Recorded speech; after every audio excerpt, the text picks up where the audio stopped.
जाएं बचपन में, लेकिन जिंदगी में पीछे लौटना तो असंभव है। लेकिन ये बात कि लोग कहते हैं कि बचपन बहुत आनंद का काल है, क्या अर्थ रखती है?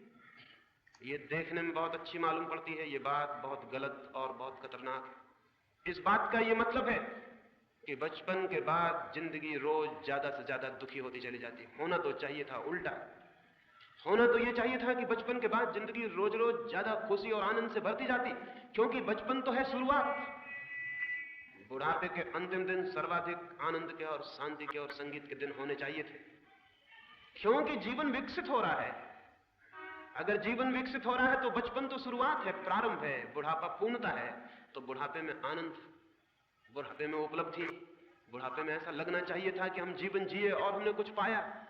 लेकिन लगता है ये कि बूढ़ा आदमी कहता है कि बचपन के दिन बहुत अच्छे थे। इसका मतलब साफ है, उस आदमी के जीवन की दिशा ठीक से नहीं चली।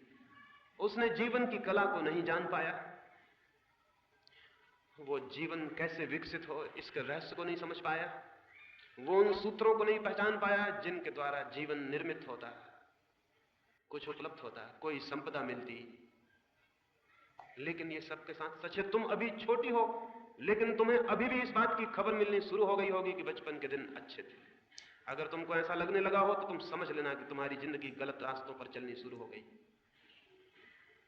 खुशी बढ़ती जानी चाहिए, जीवन के साथ आनंद बढ़ता जाना चाहिए। रोज रोज लगना चाहिए कि कल कुछ भी न था, आज जो है उसके सामने।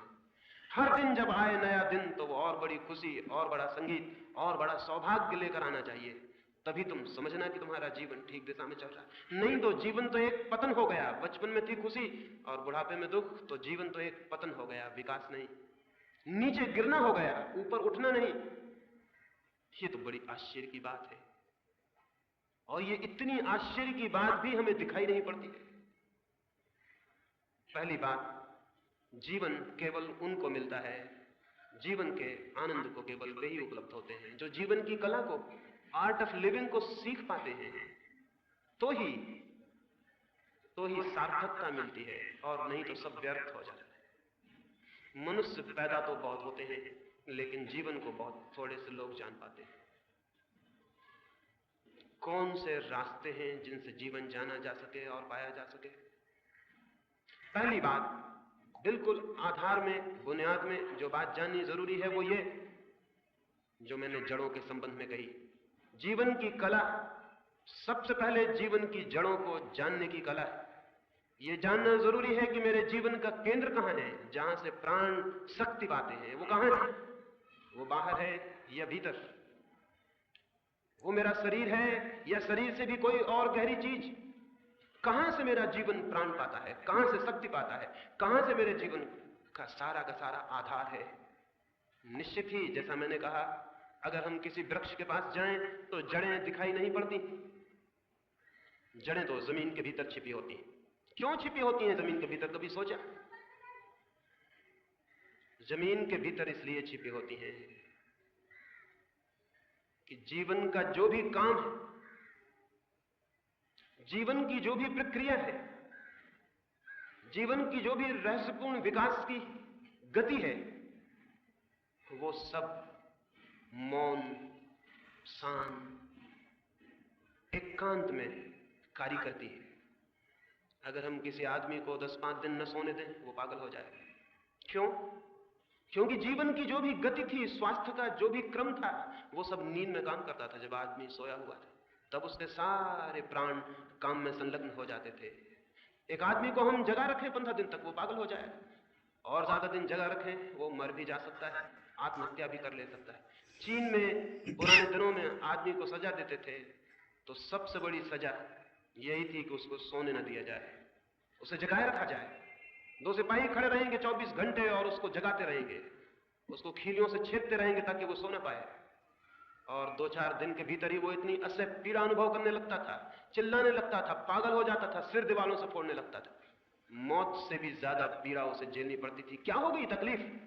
तकलीफ ये हो गई कि जीवन की शक्तियां जो काम करती थी, जिनसे रोज रोज ताकत मिलती थी, जिनसे रोज रोज बल मिलता था, रोज रोज थकान मिट जाती थी, वो काम करना उन्होंने बंद कर दिया।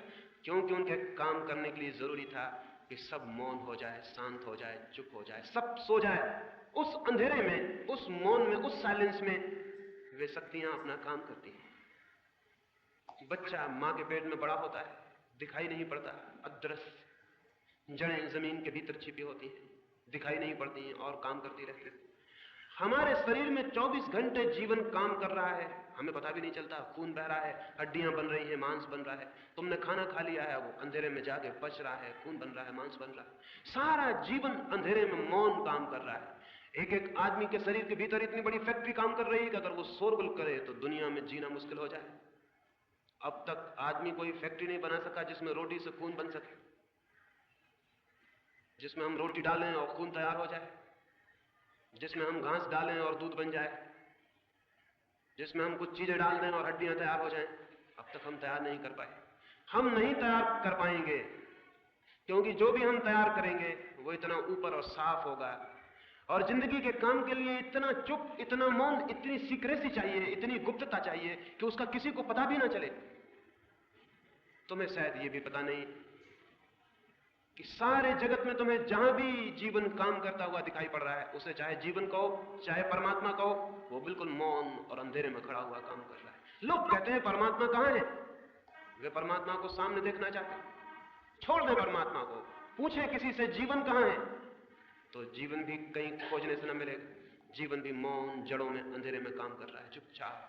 उसी जीवन से सारे पौधे पैदा होते हैं, पशु और पक्षी और मनुष्य और चांद और तारे, उसी जीवन की अंधेरे में छिपी हुई प्रक्रियाओं से सब कुछ पैदा हो रहा है। लेकिन नासमझी में ये हो सकता है कि हम मान लें कि जो दरख्त दिखाई पड़ रहा है ऊपर जमीन के, वही सच है, भीतर छिपी हुई जड़ें है ही नहीं, क्योंकि दिखाई नहीं पड़ती। जो नहीं दिखाई पड़ता वो नहीं है। अगर हम ये तर्क हमारे ख्याल में हो, जो हम सबके ख्याल में है, जो दिखाई पड़ता है वो है, जो नहीं दिखाई पड़ता वो नहीं। अगर ये ख्याल हमारे ऊपर आ जाए तो फिर हम जड़ों की फिक्र छोड़ देंगे, पौधों की, पत्तों की फिक्र करेंगे, शाखाओं की फिक्र करेंगे। क्या ये पौधा बहुत दिन जिएगा? और अगर जिएगा भी तो रोज रोज कुम्हलाता जाएगा, रोज रोज इसकी हरियाली कम होती जाएगी, रोज रोज इसमें फूल आने कम होते चले जाएंगे, एक दिन ये पौधा मर जाएगा। अगर पौधा कुम्हलाने लगेगा तो हम समझ जाएंगे कि कोई भूल हो रही। लेकिन आदमी रोज रोज कुम्हलाता जाता है और हम नहीं समझ पाते कि कोई भूल हो रही। और आदमी रोज रोज दुखी और उदास होता चला जाता है और हम नहीं पहचान पाते कि कोई भूल हो रही। एक भूल हो रही है, हम आदमी की जड़ों को भूल गए हैं। हम आदमी के भीतर जो अदृश्य जीवन की शक्तियां हैं उनका हमें कोई स्मरण नहीं, उनका हमें विस्मरण हो गया है, उनकी हमें कोई याद नहीं। जीवन की कला में जीवन की जड़ों को खोजना पहली बात है। निश्चित ही जड़ें भीतर हैं, क्योंकि वहीं से सब विकसित होता है। हमारा प्रेम कहां से विकसित होता है? कभी तुमने सोचा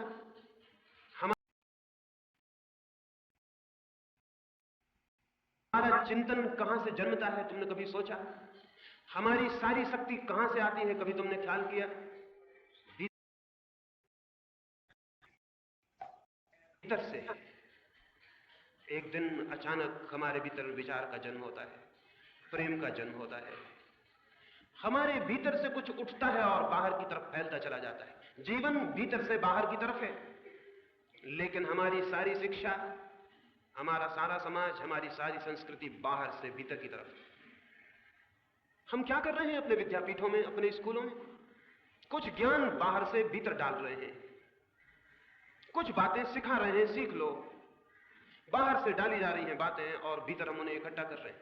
ये ज्ञान झूठा है, ये ज्ञान जीवन की तरफ नहीं ले जा सकता। हाँ, इस ज्ञान से नौकरी मिल सकती है, इस ज्ञान से आजीविका चल सकती है, इस ज्ञान से वस्त्र मिल सकते हैं और अच्छा मकान मिल सकता है। इस ज्ञान से बाहर की कुछ चीजें मिल सकती हैं, क्योंकि यह ज्ञान बाहर से आया हुआ है। लेकिन इस ज्ञान से भीतर की जड़ें नहीं मिल सकती, मनुष्य की आत्मा नहीं मिल सकती, क्योंकि उसे जानने के लिए उस ज्ञान का भी जन्म होना चाहिए जो भीतर से आता है।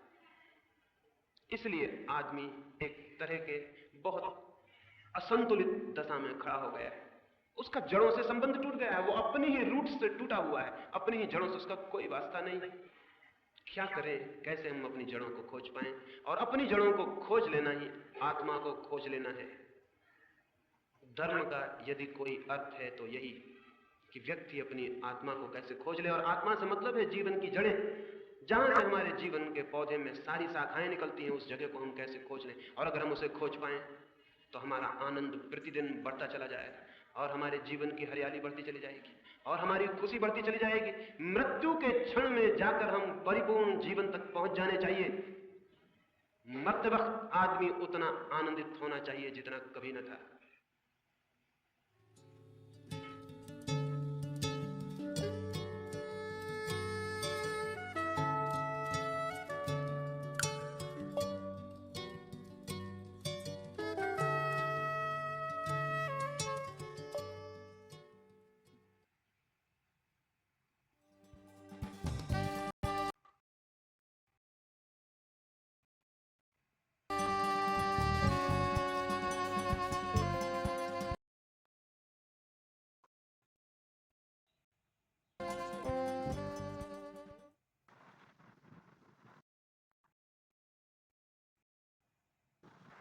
जीवन को अनुभव करने के लिए एक प्रामाणिक ऑथेंटिक माइंड चाहिए। हमारा सारा चित्त औपचारिक है, फॉर्मल है, प्रामाणिक नहीं है। न तो हम प्रामाणिक रूप से कभी प्रेम किए हैं, न प्रामाणिक रूप से कभी क्रोध किए हैं, न प्रामाणिक रूप से कभी हमने घृणा की है, न प्रामाणिक रूप से हमने कभी क्षमा की है। हमारे सारे चित्त के आवर्तन, हमारे सारे चित्त के रूप औपचारिक हैं, झूठे हैं, मिथ्या हैं। अब मिथ्या चित्त को लेकर जीवन के सत्य को कोई कैसे जान सकता है? सत्य चित्त को लेकर ही जीवन के सत्य से संबंधित हुआ जा सकता है। हमारा पूरा माइंड, हमारा पूरा चित्त, हमारा पूरा मन मिथ्या और औपचारिक है। इसे समझ लेना उपयोगी है। सुबह ही आप अपने घर के बाहर आ गए हैं और कोई राह पर दिखाई पड़ गया है और आप नमस्कार कर लिए और आप कहते हैं उसे मिलके कि बड़ी खुशी हुई, आपके दर्शन हो गए, लेकिन मन में आप सोचते हैं इस दुष्ट का सुबह ही सुबह चेहरा कहां से दिखाई पड़ गया। ये अनऑथेंटिक माइंड, ये गैर प्रमाणिक मन की शुरुआत हुई।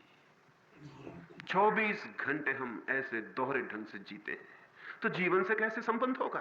फिर दोष देना जीवन को। बंधन पैदा होता है दोहरेपन से, जीवन में कोई बंधन नहीं है। बंधन पैदा होता है मनुष्य के दोहरेपन से। हम दोहरे ढंग से जी रहे हैं, भीतर कुछ है बाहर कुछ है। दोहरा ढंग भी होता तो भी ठीक, हम हजार ढंग से जी रहे हैं। एक ही साथ हजार बातें हमारे भीतर चल रही हैं। हमारे व्यक्तित्व में कोई प्रामाणिकता, कोई भी सच्चाई नहीं है।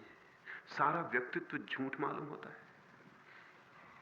सारा व्यक्तित्व ही अभिनय का, एक्टिंग का मालूम होता है।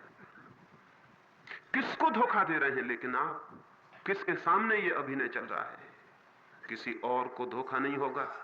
इस धोखा देने में स्वयं को ही जानने से वंचित रह जाएंगे, जीवन से संबंधित होने से वंचित रह जाएंगे।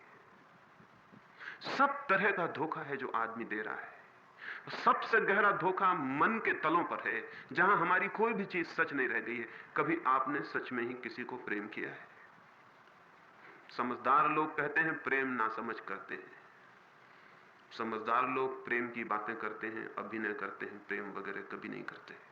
व्यवहारिक लोग, जो प्रैक्टिकल लोग हैं, वो कभी प्रेम सिर्फ प्रेम की बातें करते हैं। हमारे सारे भाव बातों तक सीमित हो गए। कभी कोई जीवन की कोई भी अनुभूति ऐसी तीव्रता से हमें नहीं पकड़ ली है जिसके लिए हम जी जाएं या जिसके लिए हम मर जाएं। कोई ऑथेंटिक, कोई प्रामाणिक दांव हमारे जीवन में नहीं है। क्रोध भी हम करते हैं तो पोच, इंपोर्टेंट। उस क्रोध में भी कोई बल नहीं होता, कोई शक्ति नहीं होती। जो क्रोध भी नहीं कर सकता प्रामाणिक रूप से, वो क्षमा कैसे कर सकेगा? क्षमा भी वही कर सकता है जो क्रोध करने में समर्थ हो। मित्र भी वही हो सकता है जो शत्रु होने में समर्थ हो। लेकिन ना हम शत्रु हो सकते हैं, ना हम मित्र हो सकते हैं। हम बिल्कुल बीच में खड़े रह गए। हम बिल्कुल त्रिशंकु हो गए। हमारे जीवन की कोई भाव दशा नहीं रह गई। एक ग्रामीण युवक, पुराने दिनों की बात है, क्योंकि अब तो दुनिया में ग्रामीण कोई भी नहीं रह गया है। ग्राम रह गए हैं, ग्रामीण कोई भी नहीं रह गया है। आदमी सब शहरी है। एक ग्रामीण युवक विवाह किया। वो अमेरिका के कोई 200-250 वर्ष पहले किसी गांव की घटना है। वो विवाह किया और अपनी नववधू पत्नी को लेकर अपनी घोड़ा गाड़ी में सवार होकर गांव की तरफ वापस लौटा। रास्ते में घोड़ा एक जगह ठिठक गया, रुक गया। उसने बहुत चलाने की कोशिश की लेकिन नहीं चला। उसने घोड़े से कहा, दिस इज वंस, ये एक बार हुआ। उसकी पत्नी कुछ भी न समझी कि घोड़े से क्या बात की जा रही। फिर घोड़ा थोड़ी दूर चला और फिर ठिठक गया। उस जवान ने कहा, दिस इज ट्वाइस, ये दोबारा हो गई बात। उसकी पत्नी फिर भी चुप रही। घोड़ा तीसरी बार ठिठका। उसने कहा, दिस इज थ्राइस। उठा, बंदूक उठा के घोड़े को गोली मार दी। उसकी पत्नी तो हैरान रह गई। उसने उसे जोर से धक्का मारा और कहा, ये क्या क्रूरता करते हो, ये क्या पागलपन करते हो। उसने कहा, दिस इज वंस। उसने कहा, ये पहली बार हुआ। उसकी पत्नी तो गई। उस जवान ने कहा, 2 मौके और बच गए। उसकी पत्नी ने लिखा है कि मैंने पहली बार उस व्यक्ति की तरफ देखा जिसका क्रोध इतना ज्वलंत हो सकता है, और मुझे पहली दफा उसके व्यक्तित्व में एक बल और एक शक्ति और एक तेज का दर्शन हुआ। नहीं आपसे कह रहा हूं कि किसी को गोली मार दें, लेकिन उसकी पत्नी ने कहा कि वो व्यक्ति इतना ही प्रेम भी कर सका। मनुष्य जाति को, उसके जीवन को विषाक्त कर देने वाले जो शिक्षक हुए हैं, उन्होंने सब तरफ से इंपोटेंट कर दिया, सब तरफ से पंगुता सिखाई है, सब तरफ से जीवन के समस्त तीव्र भावों पर सब तरफ से रोक लगा दी है, सब तरफ से कैद कर दिया आदमी को। तब उसके भीतर कोई भी चीज बलशाली शेष नहीं रह गई। अकबर के दरबार में एक सुबह एक घटना घट गई। 2 राजपूत युवक आए, नंगी तलवारें उनके हाथों में है, और अकबर के सिंहासन के सामने वे खड़े हो गए और उन्होंने कहा कि हम 2 राजपूत जवान हैं, हम दोनों जुड़वा भाई हैं और हम दोनों तलाश में निकले हैं, नौकरी चाहिए। अकबर ने कहा, तुम्हारी योग्यता क्या है, तुम्हारी योग्यता क्या है? उन्होंने कहा, हम 2 बहादुर लोग हैं और कोई हमारी योग्यता नहीं। अकबर ने कहा, कोई प्रमाण पत्र, कोई सर्टिफिकेट लाए हो? उन दोनों की आंखें ऐसे चमक उठी जैसे 2 अंगारे। उनकी तलवारें म्यानों के बाहर आ गई और एक दूसरे की छाती में एक क्षण में प्रविष्ट हो गई। एक क्षण बाद 2 लाशें पड़ी थी और खून के फव्वारे बह गए थे। अकबर तो घबराया, उसके तो हाथ पैर कब गए। उसने अपने राजपूत सेनापति को बुलाया और कहा कि ये क्या हुआ, मैंने तो छोटी सी बात कही थी कि कोई प्रमाण पत्र लाए हो बहादुरी का। वो राजपूत सेनापति बोला, गलत बात कही थी आपने। राजपूत से कहीं ऐसा पूछना होता है, बहादुरी का प्रमाण पत्र? और बहादुरी के कोई प्रमाण पत्र होते हैं सिवाय इसके कि कोई जिंदगी दांव पे लगा के दिखा दे? और क्या प्रमाण पत्र हो सकता है? कोई कागज के सर्टिफिकेट होते हैं बहादुरी के? उन दोनों ने दिखा दिया कि बहादुरी का क्या मतलब होता है। एक ही मतलब होता है कि आदमी मौत के सामने खड़ा हो सकता है निर्भय, और कोई मतलब नहीं होता बहादुरी का। और बहादुरी का कोई प्रमाण पत्र नहीं होता, और जो आदमी बहादुरी का प्रमाण पत्र लिए फिरता हो, उस आदमी से ज्यादा कायर कोई आदमी नहीं हो सकता है। असल में प्रमाण पत्र कायर ही ढोते हैं और कोई प्रमाण पत्र नहीं लिए घूमता है। अकबर ने अपने संस्मरणों में लिखवाया है कि वो बात मुझे याद रह गई। मैंने 2 जिंदा आदमी देखे थे, एक क्षण में, एक तीव्रता में, एक प्रामाणिक जीवन देखा था। एक क्षण में वो चमक देखी थी जो आदमी की चमक है, लेकिन हम सबके जीवन से आदमी की चमक विलीन हो गई है। न कभी वहां क्रोध ऐसा चमकता है कि बिजली की लौ पैदा हो जाए, न कभी प्रेम। वहां कोई चमक ही नहीं है। हम बिल्कुल बिना चमक के, बिना विद्युत के, बिना बल के, बिना शक्ति के लोग होते चले गए। जीवन से हमारा संबंध नहीं हो सकता है। जीवन से संबंध के लिए शास्त्रों का अध्ययन नहीं, जीवन से संबंधित होने के लिए मंदिरों की प्रार्थनाएं नहीं, जीवन से संबंधित होने के लिए इंटेंसिटी, तीव्रता का जीवन चाहिए। एक ही प्रार्थना है जीवन देवता के मंदिर में, वो है इंटेंस लिविंग, वो है तीव्र जीवन, वो है उद्दाम जीवन, वो है बल शक्तिशाली जीवन, ऊर्जा से भरा जीवन। हम सब बिना ऊर्जा के जीते चले जाते हैं, चलते नहीं हैं रास्तों पर, जैसे धक्के खाते हैं। मेरी दृष्टि में जीवन की कला की पहली शिक्षा जो हो सकती है वो ये कि हम जीवन को कितनी तीव्रता से ले सकें, एक एक क्षण को तीव्रता से ले सकें, जैसे एक एक क्षण ही हमारा जीवन दांव पे लगा हो। कौन जानता है एक क्षण के बाद जीवन आए ना आए, श्वास आए ना आए। सच्चाई यही है कि एक एक क्षण जीवन दांव पर लगा हुआ है। अभी आप यहां बैठे हैं इतनी सुस्ती से, इतने आराम से, अगर आपको खबर की जाए कि बस घंटा भर और है आपके जीवन के लिए, तो वो घंटा क्या होगा? या आपको कहा जाए कि बस एक क्षण और है, ये अंतिम क्षण है, उस क्षण में आप कैसे जिएंगे? सच्चाई भी यही है कि एक आदमी को एक क्षण से ज्यादा जीवन मिला हुआ नहीं, दूसरे क्षण का कोई भरोसा नहीं, वो आए और ना आए। जो क्षण मेरे हाथ में है वही मेरे हाथ में है। अगर उस क्षण को मैं अपनी पूरी शक्ति से नहीं जीता हूं तो मैं जीवन की कला कभी नहीं सीख पाऊंगा। अगर मैं भोजन कर रहा हूं तो कौन जानता है दोबारा भोजन कर सकूंगा कि नहीं। अगर मैं किसी को प्रेम कर रहा हूं तो कौन जानता है दोबारा ये प्रेम का क्षण आएगा या नहीं। अगर मैं आकाश के तारे देख रहा हूं तो कौन कह सकता है कि दोबारा ये तारे मुझे देखने को मिलेंगे या नहीं।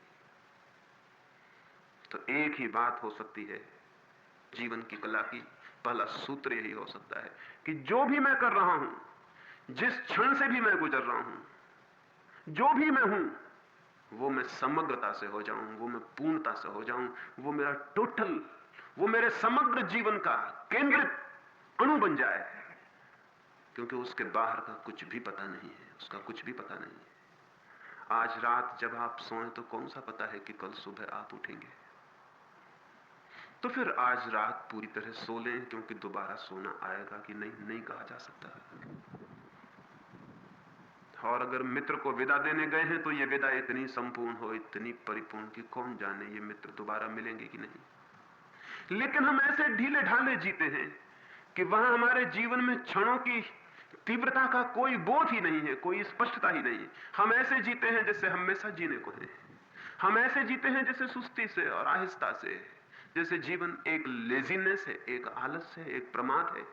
जीवन एक तीव्रता है, और जो जितनी तीव्रता से जीता है वो जीवन के मंदिर में उतना ही गहरा प्रविष्ट हो जाता है। लेकिन तीव्रता तो सिखाई नहीं जाती। न हम रोते हैं कभी तीव्रता से कि हमारे सारे प्राण आंसू बन जाएं, तब वे आंसू भी अद्भुत हो जाते हैं जो पूरे प्राणों से आते हैं। तब उन आंसुओं का मोल बहुत ज्यादा है, तब वे किन्हीं भी हीरे जवाहरातों, किन्हीं भी मोतियों से ज्यादा बहुमूल्य हैं वो आंसू जो पूरे प्राणों की झलक लेके आते हैं। एक बार भी वैसा आदमी जब रो लेता है तो रोने के द्वार से ही वो जीवन से संबंधित हो जाता है। या कि जब हम मुस्कुराएं तो वो हमारे पूरे प्राणों की मुस्कुराहट हो, तो वो मुस्कुराहट भी हमें उसी तीव्रता में ले जाती है। जीवन का प्रत्येक अनुभव तीव्रता बने, इंटेंसिटी ले। लेकिन क्या हमारे जीवन में ऐसी तीव्रता है? नहीं है तो फिर जीवन एक बंधन मालूम होगा, और वो जीवन का कसूर नहीं, वो आपके शिथिल, अतीव्र, ढीले ढाले, सुस्त और प्रमादी जीवन का लक्षण है।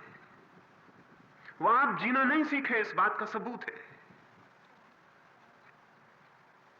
जीना मेरी दृष्टि में, या कभी भी जब जीवन को आप जानेंगे तो आपकी दृष्टि में भी प्रतिपल एक दांव है, एक जुआ है, उस पर सब कुछ लगा देना है। जो सब कुछ लगा देता है वही सब कुछ को जान भी पाता है। हम कुछ लगाते ही नहीं, हमारा सब झूठा, सब सात्विक है। न हमने कभी श्रद्धा की है पूरे प्राणों से, न कभी प्रेम किया है, न कभी हंसे हैं, न कभी रोए हैं। एक स्मरण मुझे आता है, विजयनगर के राज्य में एक बहुत बड़ा संगीतज्ञ हुआ। उसकी 70वीं वर्षगांठ राजधानी में मनाई जाती थी, राज दरबार में मनाई जाती थी। दूर दूर से उसे प्रेम करने वाले और उसे श्रद्धा करने वाले लोग इकट्ठे हुए थे। वे अनेक अनेक भेंट लाए थे, बहुमूल्य से बहुमूल्य। राजा आए थे, धनपति आए थे, बड़े कुशल संगीतज्ञ आए थे, सब भेंट लाए थे। राजमहल में दरबार भेंटों से भर गया था। और तभी द्वार पर एक भिखमंगे ने आके खबर की कि मैं भी कुछ भेंट लाया हूं, मुझे भी भीतर प्रवेश मिल जाए। लेकिन कपड़े उसके फटे थे, दीन दरिद्र था। द्वारपाल लौटाने लगे, वो रोने लगा और उसने कहा, क्या करते हैं? मैं भी कुछ भेंट लाया हूं, मुझे भीतर तो जाने दे।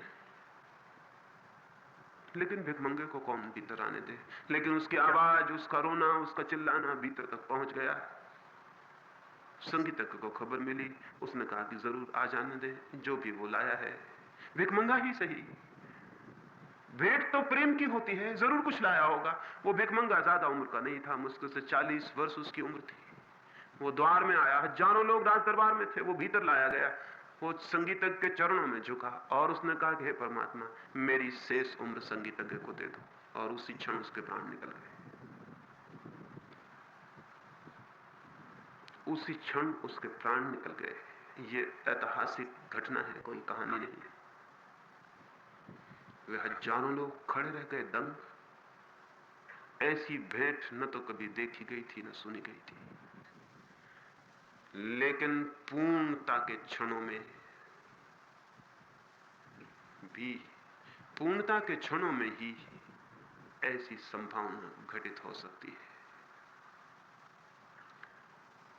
पूरे प्राण, फिर जो भी चाहते हैं वो अगर घटित हो जाए तो कोई मिरेकल नहीं, कोई चमत्कार नहीं। पूरे प्राणों से उठी प्रार्थना उठने के पहले पूरी हो जाती है, और पूरे प्राणों से उठी आकांक्षा शब्द बनने के पहले सत्य हो जाती है, और पूरे प्राणों से चाहे गए स्वप्न रूप लेने के पहले यथार्थ हो जाते हैं। लेकिन पूरे प्राणों से न हमने कभी कुछ चाहा है, न पूरे प्राणों से हमने जीने की कला सीखी है। इसलिए जीवन एक बंधन मालूम होता है। पूरे प्राणों से जो जीता है वो निरंतर स्वतंत्रता में जीता है, वो हमेशा फ्रीडम में जीता है। उसके लिए कोई मोक्ष कहीं नहीं, प्रतिपल वो मोक्ष में जीता है। इसलिए कोई मोक्ष स्वर्ग में नहीं है, कोई मोक्ष आकाश में नहीं है, वो है जीवन की परिपूर्णता से जीने की कला में। रविंद्रनाथ मरने को थे। एक मित्र ने कहा कि रविंद्रनाथ, अब अंतिम क्षण आ गए, जीवन की संध्या आ गई, अब तुम प्रार्थना करो प्रभु से कि जीवन मरण से छुटकारा दिला दे, आवागमन से मुक्त कर दे। रविंद्रनाथ ने आंखें खोल ली जो बंद थी, और वे हंसने लगे। और उसने कहा, रविंद्रनाथ ने कहा अपने मित्र को कि परमात्मा ने जो जीवन मुझे दिया था वो इतना धन्य हुआ मैं उसे पाकर, इतना कृतार्थ हुआ कि मैं किस मुंह से कहूं कि मुझे जीवन से छुटकारा दिला दो। एक ही प्रार्थना अंतिम क्षण में मेरे हृदय में होगी कि अगर मुझ में जरा भी पात्रता हो तो हे प्रभु, मुझे बार बार अपनी दुनिया में वापस भेज देना। अगर जरा सी भी पात्रता हो मुझ में तो मुझे बार बार अपनी दुनिया में भेज